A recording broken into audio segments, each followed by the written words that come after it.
છત્રપતિ શિવાજી મહારાજ એક એવું નામ જેણે એક અદ્ભુત સામ્રાજ્યની સ્થાપના કરી. એમની વિરાસત તો મિસાલ આપવા જેવી હતી. પણ જ્યારે આવો કોઈ મહાન રાજા જાય ત્યારે સૌથી મોટો સવાલ એ જ ઊભો થાય છે, ખરું ને, કે ભાઈ હવે આગળ શું? આ વારસાને કોણ સંભાળશે? કારણ કે આ કોઈ નાની સૂની જવાબદારી તો હતી જ નહીં. તો આ સવાલનો જવાબ છુપાયેલો છે એક એવી કહાણીમાં જેમાં સાહસ છે, ગજબની બુદ્ધિમત્તા છે અને અતૂટ બલિદાન છે. અને આ કહાણી છે શિવાજી મહારાજના સૌથી મોટા પુત્ર છત્રપતિ સંભાજી મહારાજની.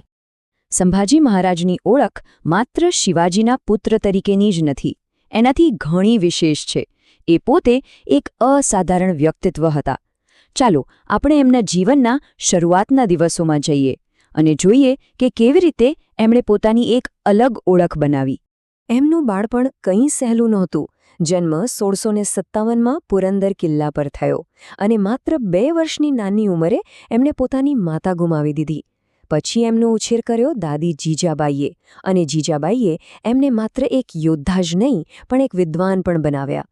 એટલું જ નહીં, એ પિતા સાથે આગ્રામાં કેદ પણ થયા અને ત્યાંથી ચાલાકીપૂર્વક ભાગી પણ છૂટ્યા. પણ સૌથી અદ્ભુત વાત તો એ છે કે આટલા બધા ઉતાર-ચઢાવ પછી પણ માત્ર 13 વર્ષની ઉંમરે સંસ્કૃત સહિત અનેક ભાષાઓ પર એમની પકડ જબરદસ્ત હતી. અને એ જ નાની ઉંમરે એમણે લખ્યો બુધભૂષણમ. આ નામનો અર્થ થાય છે વિદ્વાનોનું ઘરેણું. આ એક ગ્રંથ જ એ વાતનો પુરાવો છે કે સંભાજી મહારાજ ખાલી એક શૂરવીર યોદ્ધા ન હતા, પણ એક કુશળ રાજનીતિજ્ઞ અને ઊંડા વિચારક પણ હતા. અને એ પણ બાળપણથી જ. પણ રાજકુમારનું જીવન ફૂલોની સહેજ જેવું ક્યાં હોય છે? 1680માં શિવાજી મહારાજનું અવસાન થયું અને સંભાજી મહારાજના ખભા પર જે જવાબદારી આવી એની તો આપણે કલ્પના પણ ન કરી શકીએ. જો શિવાજી મહારાજ ગયા ત્યારે મરાઠા સામ્રાજ્યની હાલત બહુ નાજુક હતી. એક તરફ ઘરના લોકો જ ષડયંત્રો કરી રહ્યા હતા અને બીજી તરફ દુશ્મનો ચારે બાજુથી ઘેરીને ઊભા હતા. આવી ગંભીર પરિસ્થિતિમાં સંભાજી મહારાજે રાજગાદી સંભાળી અને તરત જ સામ્રાજ્યને મજબૂત કરવાનું શરૂ કર્યું. આ લડાઈ કેટલી મોટી હતી એનો અંદાજ લગાવવો હોય તો આ જુઓ. એક બાજુ હતા છત્રપતિ સંભાજી અને બીજી બાજુ આ આખી ફોજ. મુઘલ બાદશાહ ઔરંગઝેબ એની 5 લાખની સેના લઈને આવ્યો હતો. સાથે જંજીરાના સિદ્દી, પોર્ટુગીઝ અને અંગ્રેજો પણ હતા. એમ સમજો કે સંભાજી મહારાજ એકલા હાથે ચારેય મોરચે લડી રહ્યા હતા. પોતાના ફક્ત 9 વર્ષના શાસનકાળમાં એમણે કેટલા યુદ્ધો લડ્યા હશે? 1-2 નહીં, પૂરા 120થી પણ વધારે. અને હવે સાંભળો સૌથી ચોંકાવનારી વાત. આ 120થી વધુ લડાઈઓમાંથી સંભાજી મહારાજ એક પણ યુદ્ધ હાર્યા ન હતા.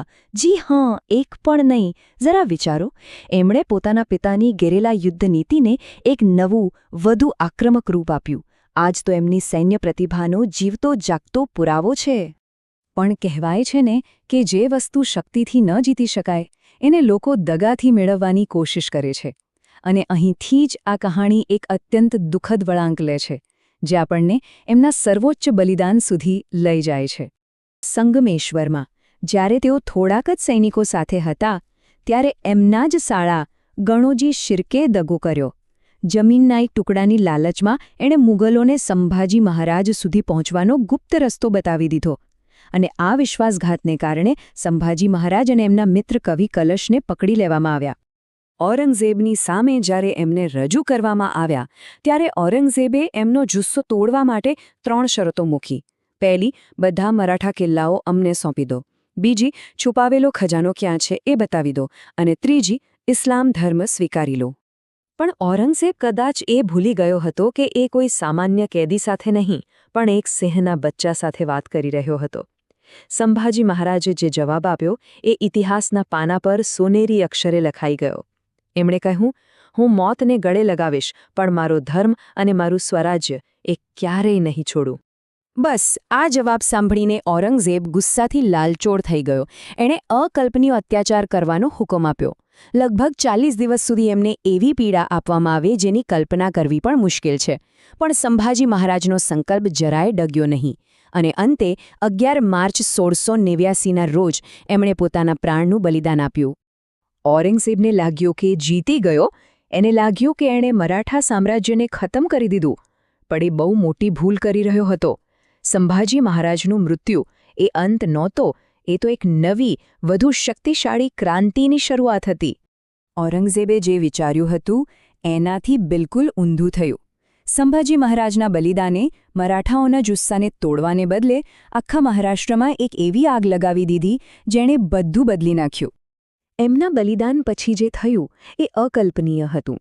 જે મરાઠાઓ વિખેરાઈ ગયા હતા તે બધા એક નવા જોશ સાથે ભેગા થઈ ગયા. મુઘલો સામે એક એવો સંઘર્ષ શરૂ થયો જેણે ઔરંગઝેબને અહીં જ થકવી દીધો. અને જે બાદશાહ દખ્ખણ જીતવા આવ્યો હતો એ પોતે જ દખ્ખણની માટીમાં દફન થઈ ગયો. હકીકતમાં મરાઠા સામ્રાજ્ય એમના મૃત્યુ પછી વધુ મજબૂત બન્યું. પોતાના જીવન અને બલિદાનને કારણે એમને 2 મહાન ઉપાધિઓ મળી જે આજે પણ એમની ઓળખ છે. ધર્મવીર એટલે કે ધર્મના રક્ષક અને સ્વરાજ્ય રક્ષક એટલે કે પોતાના શાસનના રક્ષક. આ ખાલી શબ્દો નથી, આ એમનો અમર વારસો છે. સંભાજી મહારાજની આખી કહાણી આપણા મનમાં એક મોટો સવાલ છોડી જાય છે કે શું કોઈ એક વ્યક્તિનું બલિદાન આખા સામ્રાજ્યનું ભવિષ્ય બદલી શકે છે? એમનું જીવન જ આ સવાલનો સૌથી મોટો અને પ્રેરણાદાયક જવાબ છે.